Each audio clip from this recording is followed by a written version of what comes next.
Three hot, three not. This is the series that happens after every PLE in which I look at three hot wrestlers coming out of the last PLE and three not hot wrestlers coming out of the PLE. We just had Money in the Bank, and boy, was it a doozy.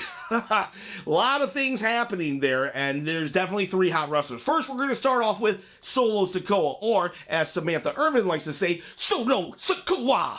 Solo Sikoa. Holy crap, this guy, look at my last two, three hot, three nots. He went from ice cold to lukewarm to red hot. He is so hot right now. Going into the PLE, he's introduced Jacob Fatu 1 week. The next week, he completely destroys Paul Heyman. And the following week, he takes the Ula Fala that Roman Reigns had and he puts it on himself and says, Roman, you aren't man enough to wear this. I am the leader now. And then he goes into Money in the Bank, and he pins Cody Rhodes.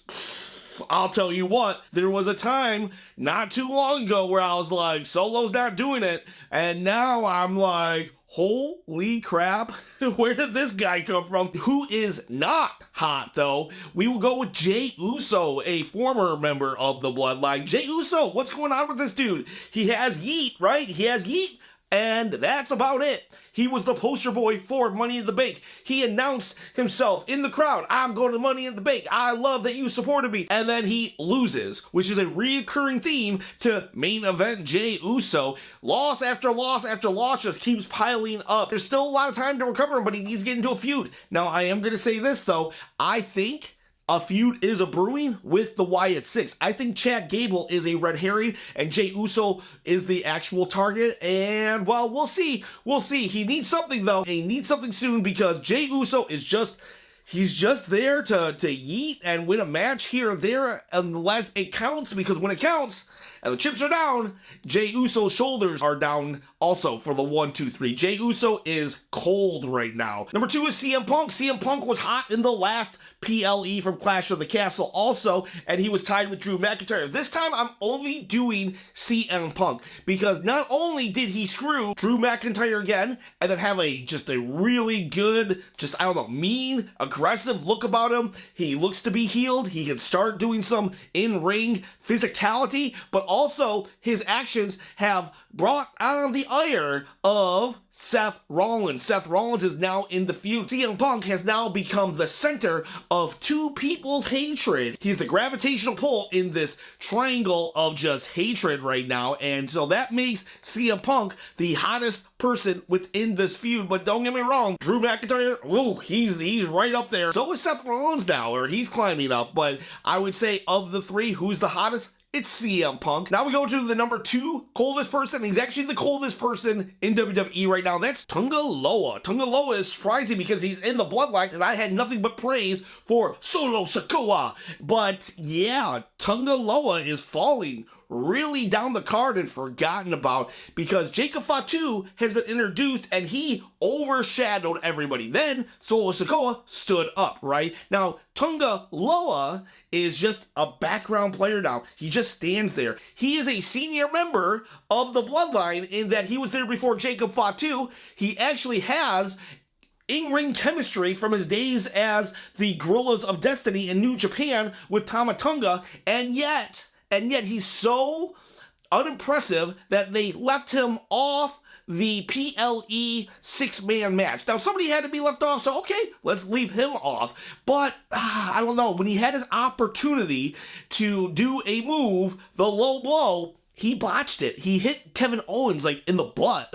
And then he does it again, and he hits his partner, Tama Tonga, in the head. Now, that one's a little excusable, but yeah, it was just a really awkward low blow. And in reality, low blows are the move that you give people who don't know how to wrestle. Not a good look. Tonga Loa, very cold. The number 3 person who's red hot.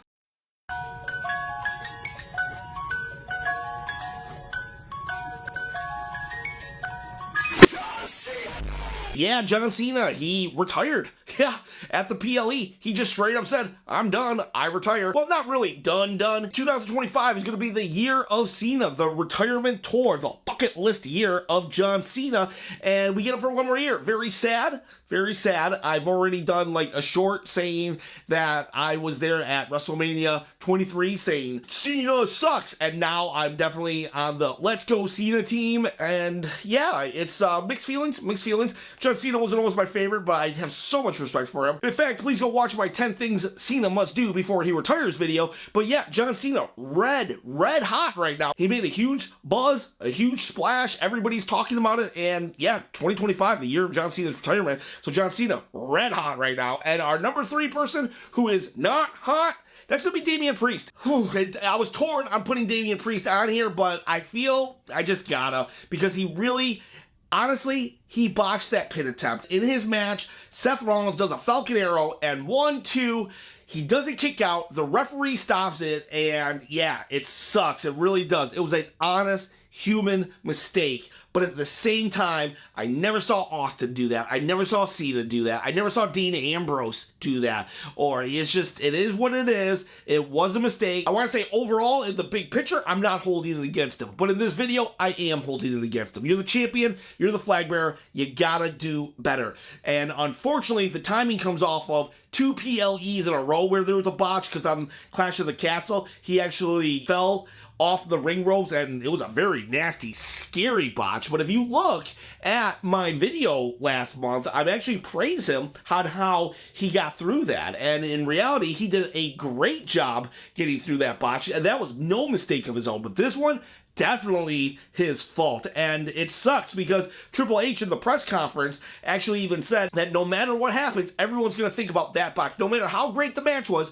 we're all going to think about that botch. And he's right, because that's all I can think about. I can't think of anything else about the Damian Priest Seth Rollins part of that match except the botch. CM Punk makes me think of all the other stuff. Drew McIntyre's failed cash in, all the stuff that happened after does make me think of that stuff. But when I'm thinking Seth Rollins, Damian Priest, I think of Damian Priest not kicking out. Plus, his championship reign, he's beaten some good people, but there's no, like, intensity. It's almost like Damian Priest comes walking out and he just says, you know what?